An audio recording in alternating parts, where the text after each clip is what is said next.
It's the Sports Peninsula podcast. Coming up, we're continuing to analyze the draft prospects for the upcoming 2025 NFL Draft being held in Green Bay this April. In this episode, we'll discuss the prospects at defensive end, the edge rushers. This is perhaps the highest profile position on the defensive side of the football, and this draft is loaded with talent with perhaps several day one possibilities.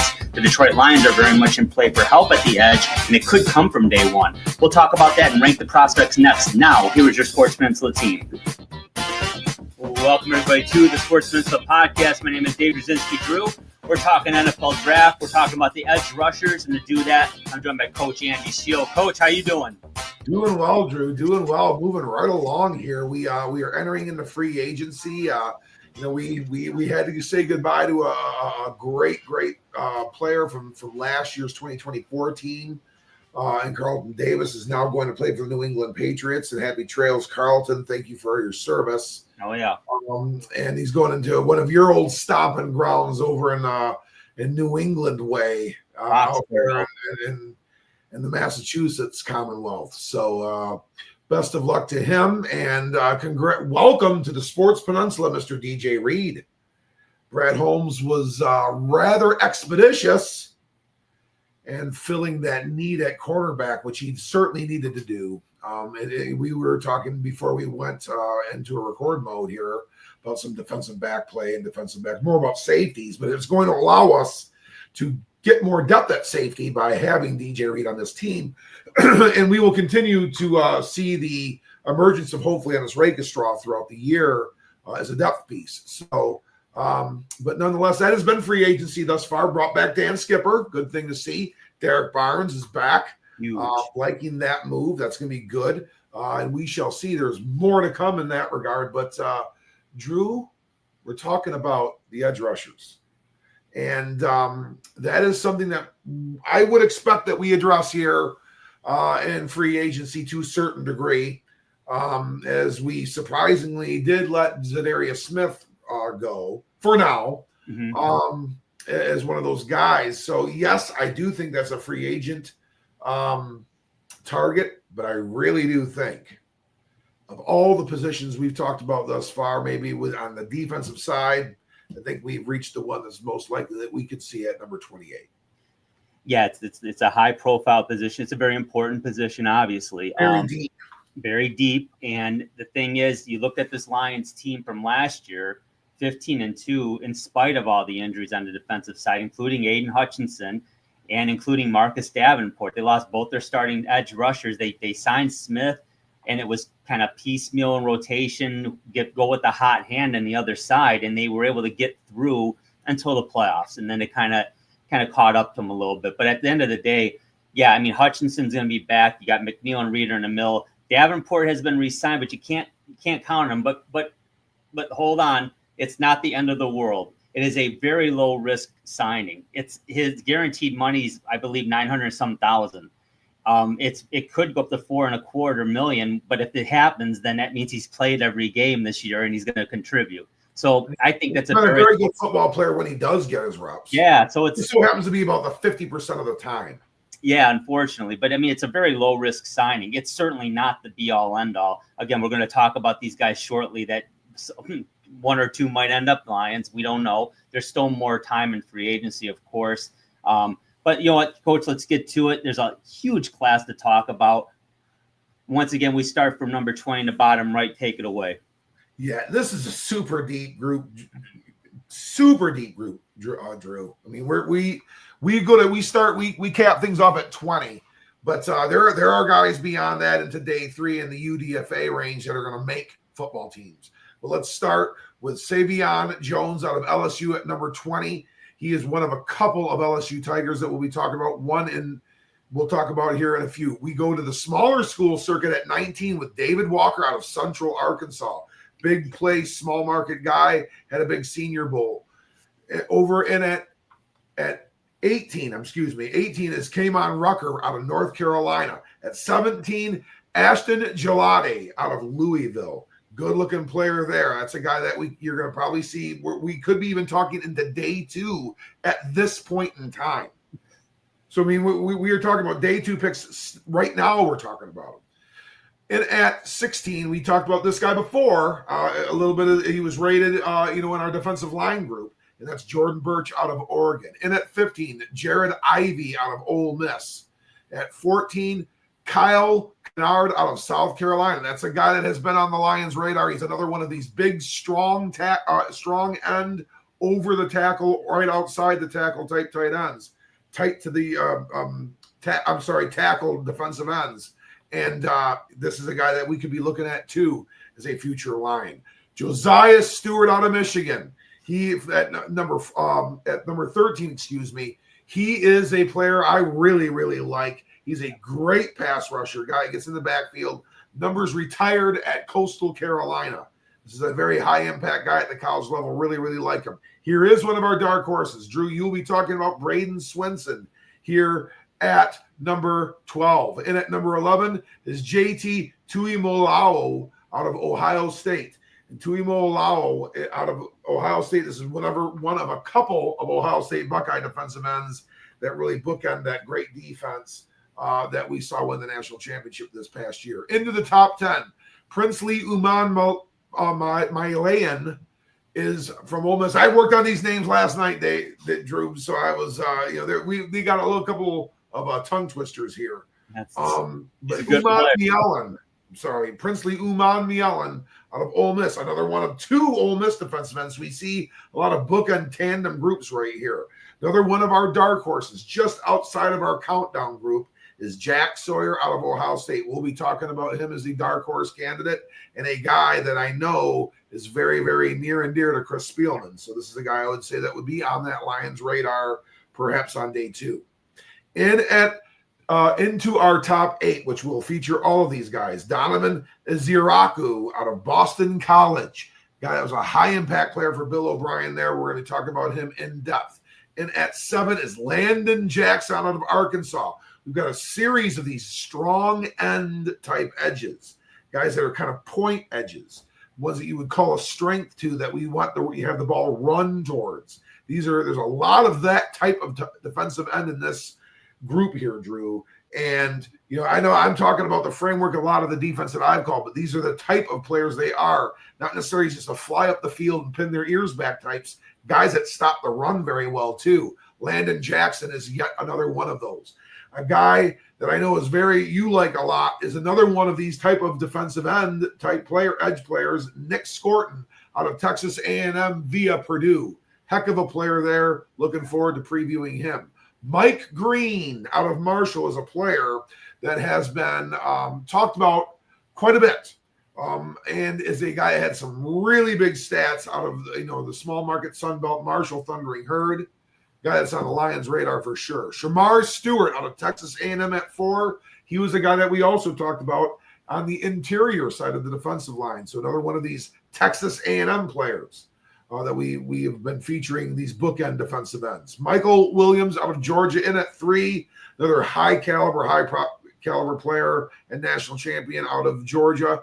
And at 2, James Pierce Jr. out of Tennessee. This is a pin his ears back pass rushing extraordinaire, perhaps as good of a pass rusher as we have in the league. And in at number 1, dynamic players. Got to get healthy, Drew. He's got to get healthy. But this is a guy that can play the edge and be an elite pass rusher and edge setter, as well as box linebacker. We're talking about Abdul Carter out of Penn State. Well, Coach, just jump into it. Let's introduce Abdul Carter. Abdul Carter is a 6'3", 252-pound junior out of Pennsylvania State University in State College, Pennsylvania.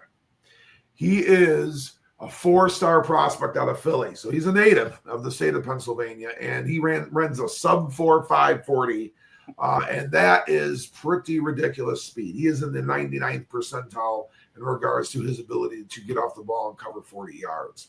He was the 2024 Big Ten Defensive Player of the Year and the 2024 Big Ten Defensive Lineman of the Year. He's a 3-time All Big Ten selection, 2-time All-American. He's another one of these 2022 freshman All-Americans. We talked about a ton of these guys in our previews. He was yet another one of them. 39 and a half career tackles for loss in 3 years, 23 career sacks in 3 years. He has over 1,000 reps as a box linebacker. He has less than 1,000 reps as an edge. He has 750 as an edge, and he has 39.5 career tackles for loss and 23 sacks. This is a dynamic playmaker, Drew. This is a guy that in most drafts is number 1 overall. And there is an argument. There is an argument that you can make him number 1 overall this year. This guy is a talented football player, and he wears a very similar number to a guy that I believe played at Penn State as well, that plays for the Dallas Cowboys. And that is who this individual is compared to. Micah Parsons. You got it. Coach, there's so much to like about Abdul Carter. I'll get into it. Amazing athletic ability. I mean, the guy is just take a look, over 1,000 reps as a box linebacker, 750 plus as an edge rusher, and he's an edge rush extraordinaire. I mean, this guy can do it all. Blazing speed and quickness, illustrated by a 4.48 40 at the combine. That's just scary stuff. But when you watch him play, his play speed is something else. His best get off explosiveness in the group by far. He's a tough physical tackler. He plays through physical and mental adversity, and you got to like that. He's got a short memory, so to speak. He doesn't dwell on negative, and he doesn't get overly hyped on a great play. He's ready for the next snap, next rep up. That's what he is. You got to like that attitude and mentality. Outstanding in space. He can easily jump back into a box linebacker alignment and play. He can do it all. He's really a Swiss Army knife in the front seven. He's a serious pass disruptor, whether it's in coverage, dropping back, or whether it's as a pass rusher. He's going to cause problems out there. You got to always have an eye on number 11. He's an elite block shedder. That's very important. Really like it for his speed and his size. It's scary. 252 pounds and run a 4.48. That's amazing. Elite recovery and tackling speed. Again, amazing athlete. And really, he just maintains a tight arc in the pass rush. It's really something to watch when he goes through drills, and when you watch him on film, how he can get down and coach. He's just really impressive to look at. We say he's got weaknesses. Everybody does, but man, there's not too many, is there? No, there really isn't. I mean, he's the elite defensive prospect of this draft. There are a couple of things that are going to happen for a guy like this that he needs to obviously address, but he would have anyway. There was something that took place last year where he had an assault charge over a dispute he had with a tow truck driver. It was resolved, and everyone moved forward. It appears to be an isolated one-time thing. There are some other players that we will be talking about that also have some issues that might be something that we'd want to take a look at. But this seems to be an isolated thing. However, he did get himself into hot water once. So, that is something to always take a look at, but he's got to get strong.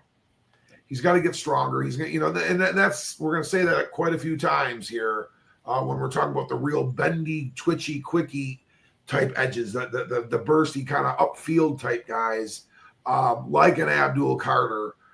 They're going to have to get stronger. He's going to get, kind of when he's working through his progression, he can start to work higher and higher and higher. And that 6'3", 252, that's not going to match well with most offensive tackles. They're going to win that battle. You got to work underneath and keep your arc tight. And that's something that he's going to have to continue to work at. He does whip a little bit more. He's not quite Micah Parsons in regards to the generating of tackles. He misses a little bit in the open field, a little bit more. But that's something that can be harnessed and controlled, and he can continue to be a professional football player. That will get better. He's got to continue to work at, developing his techniques and keep adding to that pass rush plan and making that elite, because he's going to make his living on the edge. That's where he's going to make his living. His hand-striking and fighting is a work in progress. Again, he's done a lot of box linebacker. We're talking about a pretty raw defensive end prospect here. So, some of those kinds of things in that block destruction and block shedding from that, is still going to be evolved. But these are things that you get better at as a pro. But he's got to hit the ground running. He's had some health issues. He should not worry about any kind of surgeries. If it's something that he can be ready for camp, he should go and do it. if it, or if even if it delayed camp by a week or so and slowed his progression for a week, he should go do that so he can hit the ground running. When he is, when the time comes, he can really get in there and show what he can do, so he can be as max of a rookie year as he can possibly have. Because the time is now. We don't want to go slow start, might stunt an Abdul Carter. He wants to hit the ground running and get things ready to go. But I tell you what, if I had the draft capital to be able to acquire Abdul Carter, if I were us, the Detroit Lions, I'm not going to spend any time on it because we are not going to get him. But I certainly would. I think there's some other prospects we could be more in line for that we need to be more concerned about in regards to any kind of character issues. This is an elite football player that's getting drafted real early. It's going to be light out still in Wisconsin when he gets drafted. Yeah, you're right. If not for needs at quarterback by some of the top teams and having a couple up there that are certainly worthy of a top 5 pick potentially, that's usually what happens. Travis Hunter and Abdul Carter to me are the 2 best prospects overall in this draft. So yeah, there's a lot to like about Abdul Carter. I can't imagine he goes out of the top 3, quite frankly, but stranger things have happened. We'll see. Our number 2 prospect coach is out of the University of Tennessee, James Pierce Jr., 6'5", 245-pound junior. Lot to like here. He's from Charlotte, North Carolina, ran a 4.47 40. Not too bad. 10.3 broad jump at the combine. He's a 2-time All-SEC player. He has 29.5 career tackles for loss, 19.5 career sacks. He's had over 80 career quarterback pressures and over 900 reps as an edge defender. Coach James Pierce Jr. is an electric athlete. What do you like about him? Oh, this is your glider. This is your pass rush extraordinaire. Long, lean frame that can bend and arc. This is an excellent edge responder versus the run too. He can play the run. He's going to get pro strong. He's 245. That frame is going to take on 10, 15 pounds guaranteed. And you look at that body type, and he puts that on the right spots, and he will. He is going to be an absolute specimen out there. And he can play the run. This is a guy that's not afraid to set a responsible edge that way. He is a good hand striker. He engages blocks well. He's got a lot more reps, 900 plus edge reps. He's been that focused player. He's a guy that plays off of that edge. And that's where he is comfortable. And that is where he has played. He looks like the part. He strikes blocks and shuns blocks very well. He's a very smart player. He understands timing of this position. He understands fit and space. And some of that is kind of an awareness type thing, and he certainly has it. He is another guy that can just absolutely explode off the football.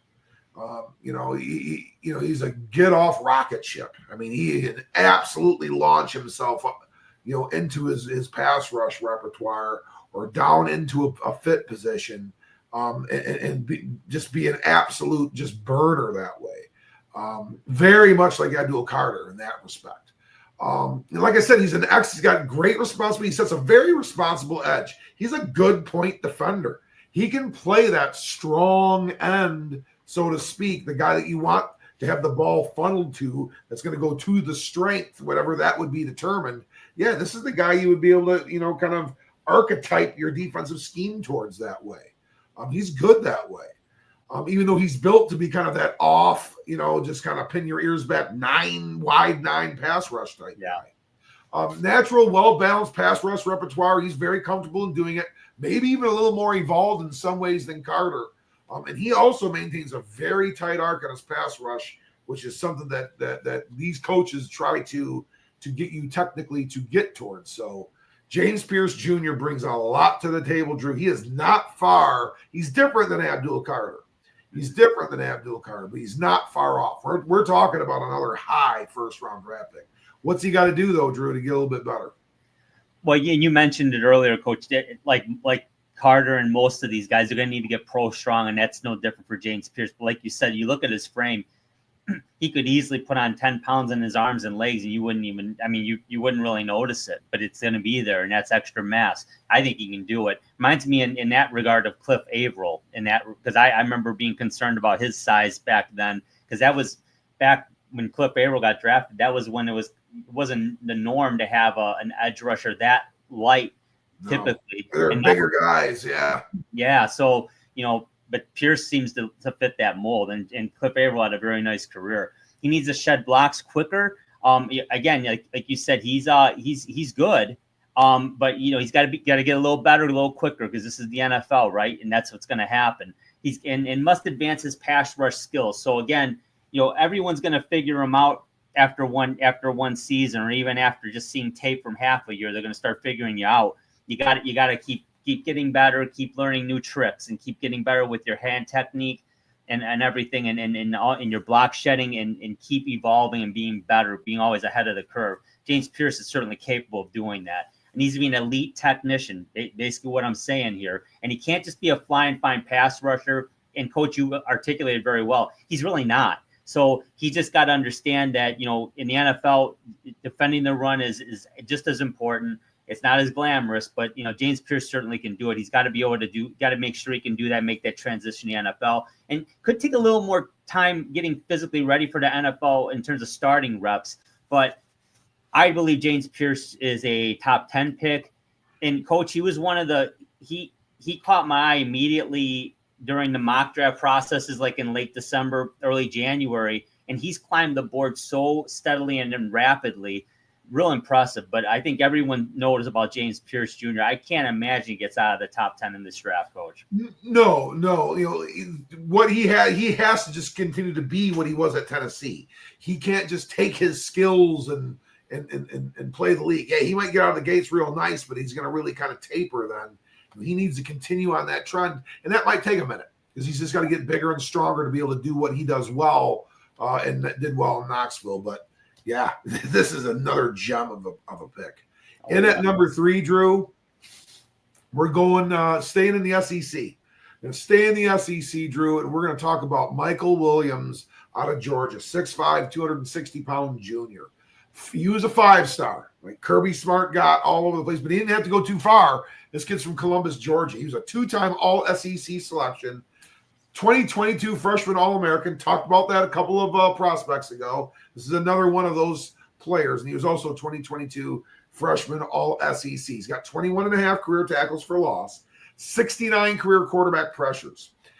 This is a different type of an edge. We talked about a guy that was a box edge. We talked about a guy that was a pure edge. This is a guy that's a combo defensive lineman. This is a guy that has over 500 career reps at defensive tackle and over 600 career reps on the edge. So we're talking about over 1,100. He's played a lot of football. He's played a lot of football all across the defensive line. So this is a defensive lineman by trade, and he can play across the board. Michael Williams is our number 3 edge prospect, Drew. Yeah, a lot to like about him too, Coach. Big physical anchor end. So he's already at that 260-pound mark. Like we've been talking. We talked about a couple of guys about 245. Michael Williams is 260. It makes a difference. So he's there already. Good movement skills and functional athleticism. It's on tape. His versatility speaks to that. A physical, responsible block destroyer and shedder. And you got to like that. That means he's disciplined. He's not going to try and be a hero. He makes good plays. He makes very strong plays, and he's disciplined. Very important. Sets a responsible edge. Critical against the run, and especially against running quarterbacks and RPO offenses. Very important. Superior run defender.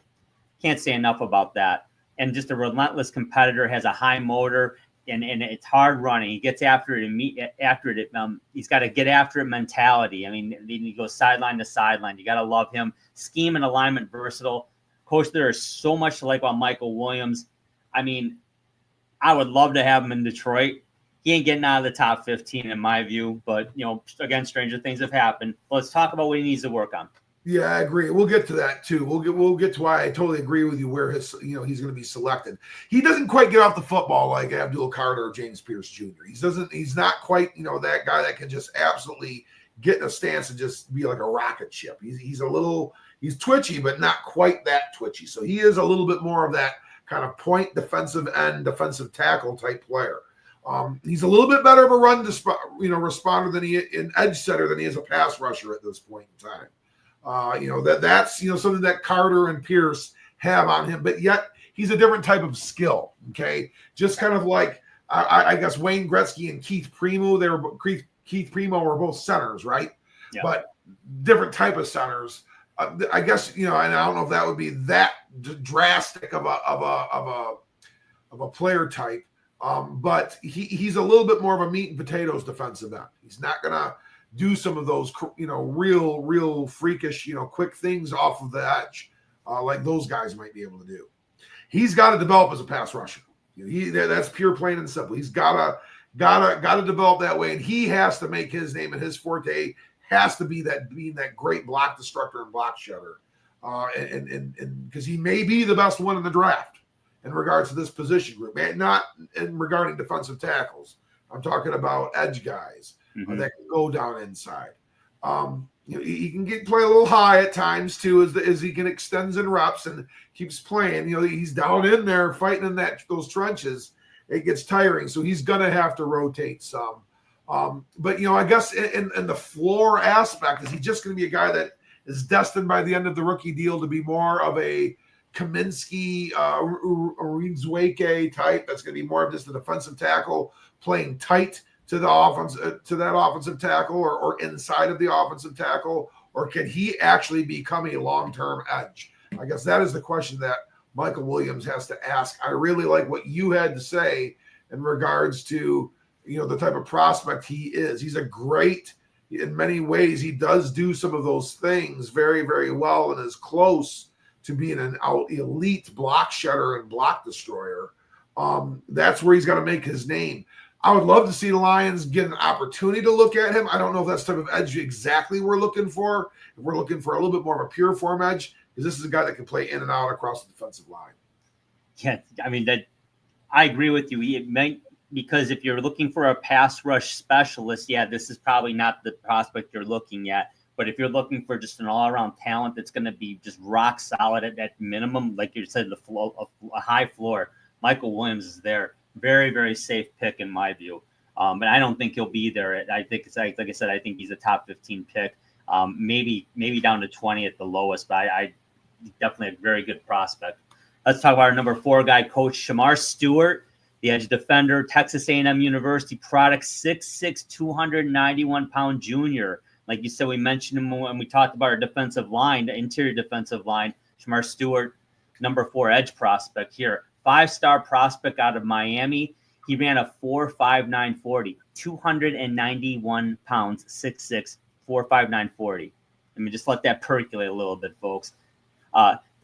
6 foot, nearly a 7-foot wingspan. A 10 foot 11 inch broad jump, a 40-inch vertical at the combine. He's a 2024 All SEC player, 2022 freshman All-American. Once again, here we go, another freshman All-American from 22, that class of 22. 73 career quarterback pressures, over 350 reps as a defensive tackle, and 900 plus reps on the edge. A versatile, disruptive, very big guy. Shamar Stewart, Coach, what do you like about him? He is an absolute freakish athlete. I mean, he is something ridiculous in regards to his testables. He goes to a place like a combine or a showcase like that, and he is the top player in the world just based off of that, right in of itself. So he is just an amazing athlete with all sorts of bend and quickness and a gigantic frame, 6'6", 291. He's a physical, mean edge setter. He is a tough point defensive end. You want to run at him, go ahead. Go right ahead, because he's going to take it on all day long. He has an outstanding run anchor that way. So he's another great run defending edge player. He's got great tracking and pursuing capability. He's got great speed and great long stride and range. He can do these things. So if you're going to run away from him, this is a guy that can factor in and closing things down, which can help kind of gather and control and harness running quarterbacks. So there's things to like about there. He's another guy that understands how to destroy a block. He's played some defensive tackle. So, he can really kind of get in there and do some of those things and recognize blocking schemes and press hips and fight pressure and work across face and do the things that good defensive linemen do at this level. We talked about, just how crazy athletic he is. And, on top of it, he's another guy that can go down inside. He can go down inside, put his hand in the dirt, move inside the offensive tackle, and help out right inside of the run that way, and also infect the pass rush that way too. He's got tremendous movement skills for someone his size. Just a true athletic specimen. He's got great speed to power closer and his pass rush. That is his kind of trademark, is the speed to power move. And he can really, stunt and slant. This is a lot to like about him, Drew. A lot to like about him. What are some things that are going to keep him moving down the board a little bit, though? Well, the first thing is working on hand striking and punch with more consistency. So it's in his toolbox, so to speak, but we don't see it as much on tape as he's probably going to need to in the NFL. So it's something he's going to have to work on. He does get hung up on blocks as a result of inconsistent engagement. It kind of ties into that. So again, he's going to have to get not get a bigger bag of tricks, but develop those tricks more. He's going to have to work on that. He's not been too much of a play producer in college. Very good football player, great football player, but isn't a stat guy per se, like the sacks, etc. So, doesn't have the gaudy stats in that regard. But his pads can get high as he fatigues. He's, again, a taller guy, a bigger guy. You're going to see that. So that's something he's going to have to certainly be cognizant of and get coached up on. He's a singles and doubles pass rusher. And coach, define that. What do we mean by that?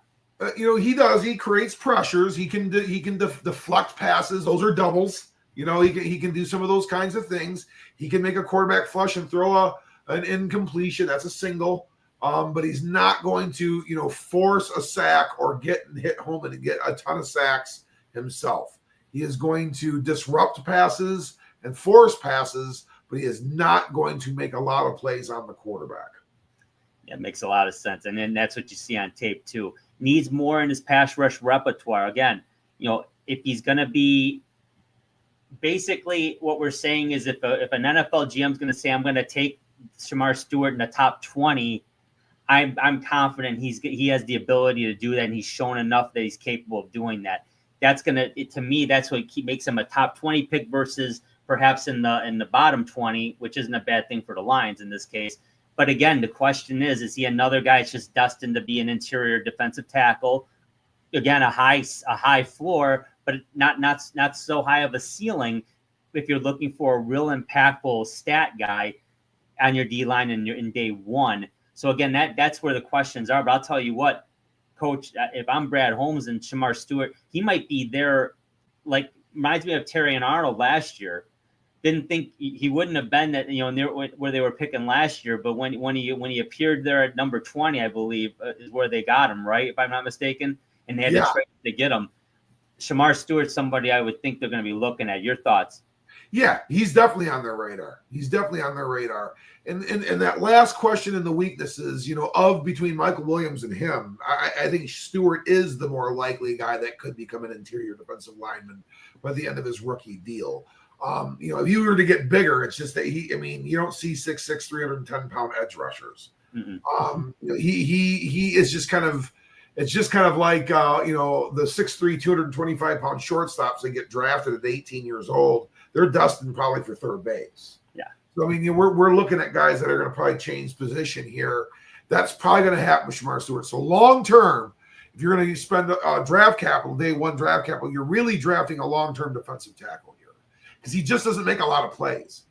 He just has not made a lot of plays at the college level, which, eludes, and that's okay as long as he is an absolute disruptor extraordinaire, which suits you better as a defensive tackle. He was ranked among our defensive tackles, but he's coming in as an edge. I see a long-term defensive tackle, Drew. That's what I see. Yeah, and I would agree with you too. But I definitely see solid day one value here, and another safe pick in my view. So good luck to him. Talk about our number 5 prospect, Coach. Yeah, we're talking about a guy that has been connected. His name has been connected to the Detroit Lions. very, very recently, and he has some real intriguing qualities here. We're talking about Mike Green, 6'3", 251-pound junior out of Marshall. Very similar size and structure to Abdul Carter. He comes from Williamsburg, Virginia, where he was, a linebacker and a tight end and a wide receiver there. That's what he was. That's what he played in high school. He was also an all-state wrestler. So this is a kid that has, kind of your tailor-made kind of for a big-time football player, with those kinds of, skills. He originally went to the University of Virginia, and he transferred from Virginia. And we'll get into that in a little bit. 2024 All-American. He was the 2024 Sun Belt Conference Player of the Year. So this is the guy that was the toast of the league. We're talking about 2024 stats, not career stats. We're talking about just stats this year. 22 and a half tackles for loss and 17 sacks. Those were his 2024 numbers. He's got over 1,000 plus reps on the edge, Drew. Mike Green is an intriguing name to be talking about here, especially when it affiliates to our Detroit Lions, because he's the type of pass rusher they're looking for. He certainly is, Coach, and there's a lot of reasons to like Mike Green. He has elite twitch and he's a fluid mover, so he's very smooth out there. You watch the tape, Mike Green gets it done. He explodes off the ball and gains ground. He's excellent at playing with elite arc and with responsible contain principles. So important, so important. I can't stress that enough. We saw, 90 different positions. We saw a linebacker, and remember Jared Davis out of Florida, the Lions drafted. Outstanding player, but just didn't have gap discipline. That's why it's just so important.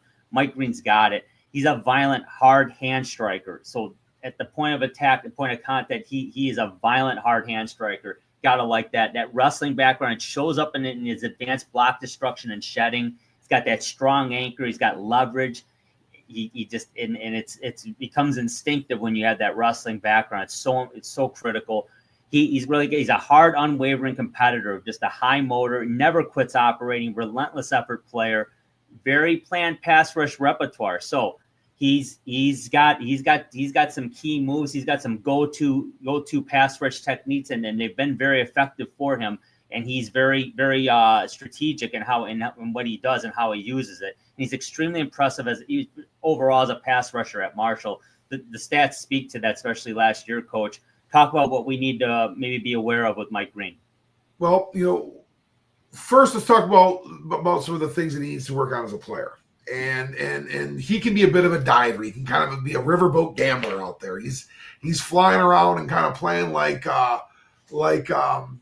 Jefferson in Fast Times on Ridgemont High. He's all over the place, and that's an exaggeration, but you can't leave your feet and be very effective in playing defense and at the elite levels. And he can leave his feet sometimes, and that's kind of taking too much of a risk, and he's going to whiff as a result. He's going to miss on some plays, especially in the run, that he's going to need to settle down and take on blocks and be a little bit more square when he's a point defender. So he needs to, harness that play control. He's got to kind of get that under control and be a guy that's going to be committed to technique as well. He doesn't do much covering, but that's not what he's out there for.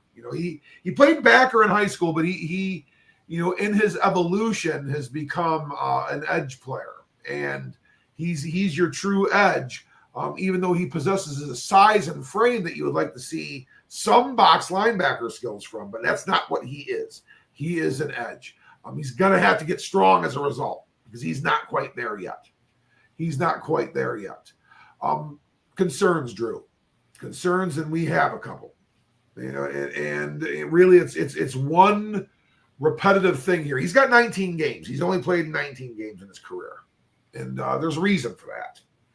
Out of high school, he was charged with sexual assault. That took some time to clarify itself, and he still went to the University of Virginia, where he was again charged with sexual assault and was dismissed from that football team. That is why he is at Marshall. Now, I don't mean to say that as an indictment. The young man has cleared these, is once again cleared, and he has been able to move on with his life. But these are a couple of things that were in his way as a young man. Now, We don't know any more than what I just was able to report. So it was kind of something that, you have to be aware of this, because on paper that is very, very, very ugly. And that may just be enough to say, you know what, we already have a little bit of riverboat gambling that takes place on this football team. We do not need to continue to add these type of characters, to our organization. Players with pasts. So I'm not advocating for that to take place with Mike Green. I think Mike Green deserves to be able to be drafted into the NFL. The legal system has cleared him to do so, and I think the path is now. However, those are some things for me that I am wondering about the other prospects around him a little bit when it comes to drafting Mike Green. He's got to get stronger, and he's got to get stronger, and he's got to add a little bit of mass if he's going to be that kind of defensive end, or because we need to know if he's going to be able to set a consistent edge in the NFL, or if he's just going to be able to pin his ears back, pass rush specialist. But Mike Green is a guy, Drew. He's certainly a guy. He is, and this is where I, as a Lions fan, I'm going to defer to Brad Holmes and Dan Campbell and Chris Spielman and the gang. Let the process take place. Let the interview process. The tape speaks for itself. He's a very good football player, but to get through the character stuff, that's where you got to have the interview process, and you got to kind of go with your gut on that. So hopefully he's gotten things right, and he's on his way to a very good career. You never know. He could be a Detroit. Why is it a concern? Well, it wasn't a concern for Justin Tucker until people finally spoke up and he got caught. Or it wasn't a concern for Deshaun Watson until people spoke up and he kind of got caught. Now, are they still playing in the NFL? They still are. However, these are some things, who knows exactly how it worked out. And I'm not accusing Mike Green of being one of those type of players, but if it was a couple of fights and a couple of mix-ups, a couple of traffic incidents and things of that nature, these are things that we certainly can rise above from fairly quickly and routinely. But when it comes to something like this, it certainly does turn your eyes towards it. It does. So, we're certainly going to find out a lot on draft day, depending on where Mike Green goes. It will speak to how he did the interview, quite frankly. I think that's going to be the key for him. So some of the background, how it checks out. Yeah. Yeah, exactly. And in all fairness to Mike Green, he deserves that too. Absolutely. No question about that. So, hopefully everything's good for him. Wishing him well. Let's go on to number 6. Nick Scorton out of Texas A&M, 6'4", 285-pound junior coach. He's from Byron, Texas, so he stayed local. And he's an Army All-American Bowl participant. He transferred from Purdue, so he originally went to Purdue up in Indiana, but then he ended up coming back down home to Texas A&M. He led the Big Ten in sacks in 2023 with Purdue. He had 17 tackles for loss and 12 sacks at Purdue. He was all Big Ten there. He was an all-SEC player at Texas A&M. He has 31 career tackles for loss, 17 career sacks, and over 1,400 reps on the edge. Coach, this is a true edge defender, Nick Scorton, and he's got some good size. What do you like about him? Drew, I know you have looked at him, and my, I hadn't quite gotten to, I was familiar with him from his time in the Big Ten, so I knew he was a good player. I was happy to hear when he left, even though Michigan and Michigan State really didn't play, Purdue really didn't factor this much this year. But this is a guy that I know you liked a lot, so I started to take a peek. This guy is an Energizer bunny at 6'4", 285. He gets after it, and he plays hard.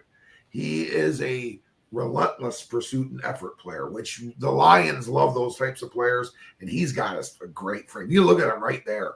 So, it's 6'4", 285, and it's a wide, thick, firm frame. He's got tremendous size for the edge. Heavy-duty power bull rush move player. A guy that can really thump with those hands and speed to power himself into a quarterback. And he was a big-time special teams player at both Purdue and Texas A&M. We're talking about a high-caliber edge player. Led the Big Ten in sacks type of pass rusher out there on special teams. And every down defensive end in the SEC staying out and running out and playing on special teams.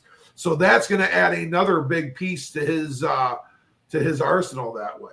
He's a very nuanced and very planned pass rusher. Bigger guys oftentimes have to be, because they're not just going to be able to beat you with their feet. They've got to show things with their hands to be able to create separation that way. Yeah. He sets an excellent edge, very responsible run defender. Really, really like you, Drew. I like Nick Scorton a lot. However, he could be in that 28 range, and there's a reason for it. Yeah, there's a few things. Let's talk about him. So he can play with high pad level far too often. So this isn't necessarily a fatigue thing. This is a discipline thing. It's going to have to be corrected, and I'm confident good coaching will do that. Not that he didn't get good coaching before, but maybe more pointed coaching on this part of it, because in the NFL that's not going to work against those big tackles that are 6'6", 310, 320 pounds. It's going to be tough when you're playing with too high of a pad level, trying to get penetration at a quarterback. Gets washed out and taken on rides against double teams at times. So you would expect that, but you got to have awareness. So I think it speaks to more being aware when you recognize that and being able to counter that effectively. He's going to have to work on that.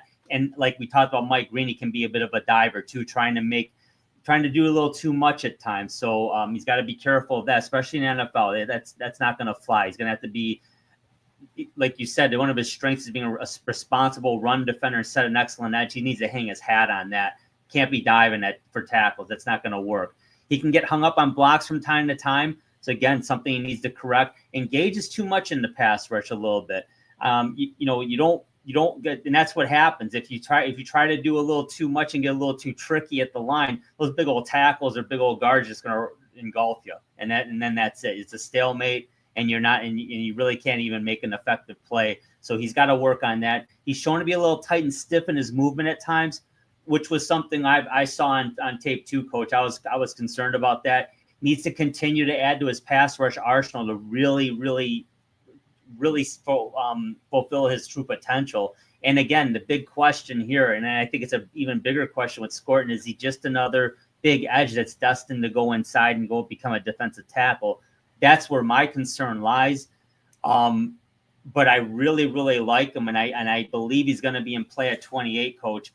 I'm not sure, because there's going to be a lot of, the Lions aren't locked in the head that they have to address a position. I mean, there's key positions they have to address, and certainly edge is one of them. But I'm not sure. Again, I'm not sure. There's things to like on tape a lot, Coach. Your thoughts? If there's a player at a position of higher capability of a different position type, and it's a position group he's just a better prospect at a position that is also of interest for us, take him over Nick Scorton. That being said, yes, I think he's truly in play. And I think you look at him and Shamar Stewart, and you look at two very similar guys in many ways. This guy's made a few more plays than Stewart has in his career. We're talking about Stewart's another guy that's gotten washed out in blocks and been too much of a part of a blocking scheme, and not enough of a point defender. He was part of a point of attack. And that we don't want to see. That's something you don't want to have. And when you get run at all the time, that's going to happen from time to time. You're not going to be perfect. But, those are the things that I which one of them can hang out on the edge the longest. Yeah. And that would be of the two A&M prospects where I'd go.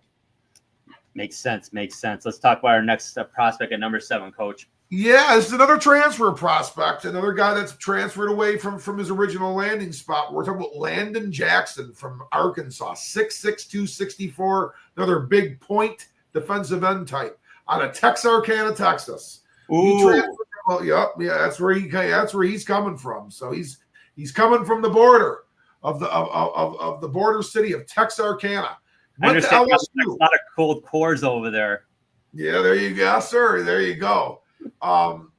Went to LSU originally, spent a year there, then came over to the University of Arkansas. 10'11" wingspan. So I mean, or a 10'11" wingspan. 10'11". Sorry, that'd be 6'11". That's a misprint there. He was 10'11" wingspan. We're a freakish human being. I think that's for a different podcast episode. That's for the type of stuff that was on the Art Bell show back in the day. Some sort of like Twilight Zone type thing, or Lost in Space type stuff. 6'11", folks. That's a misprint. We do the graphics ourselves. That's on me. So he's got a 6'11" wingspan. We talked about a guy that was 6'11" and 3/4. Another big, long wingspan guy. He's a 10'9" broad jump. That is true, and that is on the money there. He's a 40.5 inch vertical leap. So we're talking about another guy that's a great athlete. He was all SEC with the Razorbacks. He had 26.5 career tackles for loss, 16 career sacks. He has 15 career quarterback hits. He's got 410 reps as a defensive tackle and over 1,000 as a rep. So this is another guy, 1,000 reps as an edge. So this is another guy that can play along that defensive line, and another guy that's of intrigue for the Detroit Lions, Drew. Yeah, coach, and he really, I was really impressed with him at the combine. Obviously the game's played on the gridiron and on the field, but he really impressed at the combine. Excellent, responsible edge setter. Landon Jackson's a very physical football player, and he can bring a lot of physicality and movement and stunt schemes, which is really, really effective on tape when you watch it. He's alignment versatile. He's very strong. He's a speed to power pass rusher. You got to like that. So when we talk about that, he gets off the ball quick, and he's got a lot of power at that initial point of contact, that hand striking. It's good stuff. Tremendous effort player. He's a leader and a captain type character. Very high caliber character guy. Very bright student of the game, high football IQ, and has all the makings of an outstanding NFL run anchor. Lot to like about Landon Jackson, coach. What does he need to work on? Well, he's not an arc. He's not a speed rusher. He's not a guy off the edge. He's not Abdul Carter. He's not James Pierce. He's not Mike Green. He's a speed to power guy. He incorporates a few different combos there, but he does not maintain the tightest arc, which means he gets upfield a little bit and is not going to hit a lot, and that's not going to yield too many home runs or triples. You're going to get doubles and singles that way. He could struggle hitting home a little bit in the NFL, which means he's not going to be maybe the most productive of players out there on the edge. Don't have to be, but those are some things you do like to see out of a high-level edge player. Doesn't move very well for a guy that is bendy and athletic. He is not the greatest lateral mover. So another concern here, is that he could be destined for the inside, Drew. He's got to become a master technician. He's got to be able to use his hands very well. He's got to be masterful with his feet placement and his timing, because and he's got to work on pad level and some of these things, because he's not as explosive of an athlete as some of these other guys that we've talked about.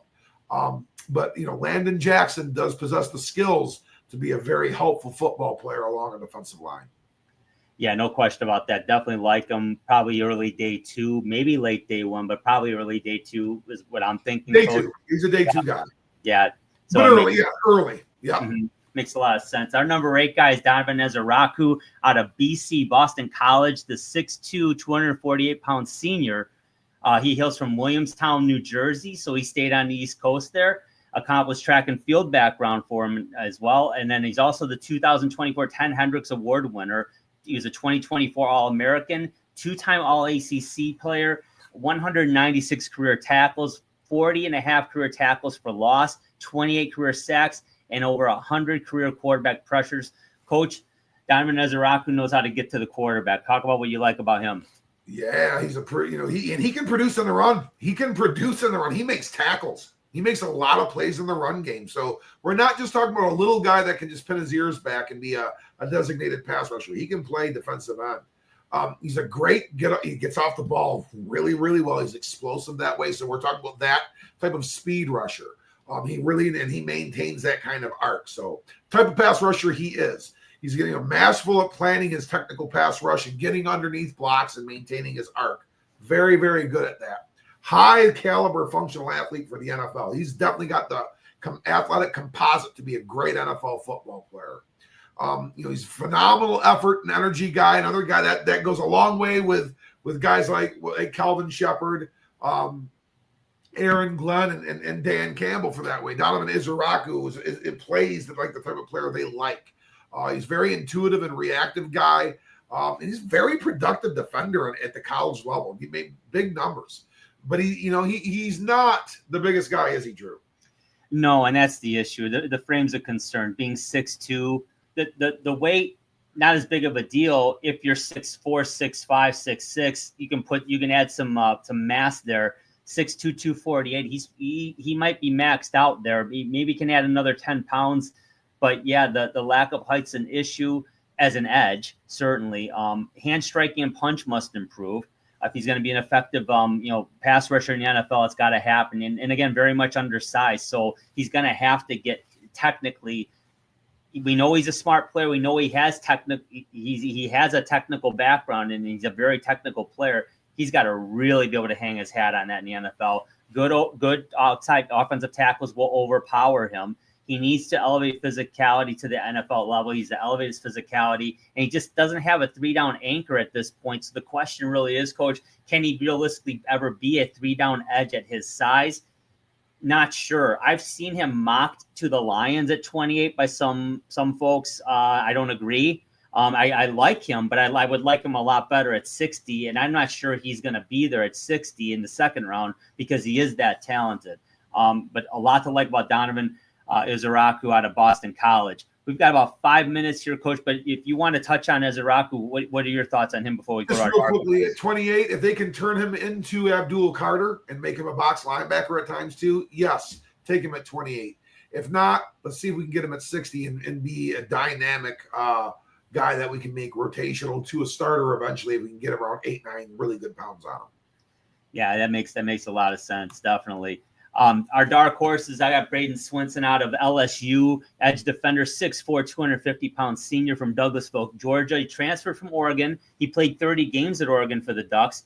He was an all-SEC player at LSU. He has 25 career tackles for loss, 22 career pass breakups and pass deflections, 90-plus career quarterback pressures, and over 1,200 reps on the edge between his time at Oregon and LSU. He gets great gains getting off the ball as a strength, and he's very good. He's a very good functional athlete. He's a very good hand striker and hand fighter. So he's very technical on the line. What he needs to work on, he does have some frame and length concerns. 250, 6'4", not a bad height, but probably could use a few more pounds. And obviously not the longest player, so he's going to have to work on his technique. Not a great block destroyer or shredder against good combo partners. So he's going to have to be cognizant of when he's getting double teamed. When a tight end's gonna cheat to try and help out the tackle, he's gonna have to be aware of that, and he's got to play. And he really has to play over aggressive to compensate for physicality struggles against the top tier offensive linemen. So again, he's gonna have to become a very good technical player. I like Swinson. I think he's a late day 2 guy, even probably early 3rd round maybe with the talent he has. Coach, I like him a lot. Let's talk about your guy. Yeah, I had a tough time picking my guy. But I really wanted to look at somebody that maybe the Lions would be looking at specifically, and I found kind of something I just feel like could be a fit. And that's Jack Sawyer out of Ohio State, one of the national champion Buckeyes, 6'5", 260-pound senior. He was a 5-star prospect right outside of Columbus. He grew up around just miles from the Horseshoe. And he was born 3 miles from the Horseshoe. I think he lived 12 miles from it. So he's right there from that Columbus area. He won the national championship this year, and he was a guy that kind of dotted the I for the Ohio State Buckeyes in that national championship team, kind of like Gibby's home run off of Goose Gossage. He sealed the deal for the Buckeyes with a scoop and score touchdown. 2-time All Big Ten selection, 25.5 career tackles for loss, 20 career sacks. So he was a high-level producer there, 100 career quarterback pressures. So this guy was a menace back there, over 1,500 career reps on the edge. Excellent run defender, really plays the run well. He's a tremendous effort and energy player, gives you everything he can go with every rep, that he's out there. And he's very strong with his hands and plays a very responsible edge that way. He's just not quite the athlete that some of these other guys are. He's a big guy, and he is an athlete, but not quite the athlete that some of the prospects that we've talked about earlier are. He does not get off the ball exceptionally well, so he's more of a point end edge, that guy. He's not going to really be a get-off rocket ship that I kept on talking about today.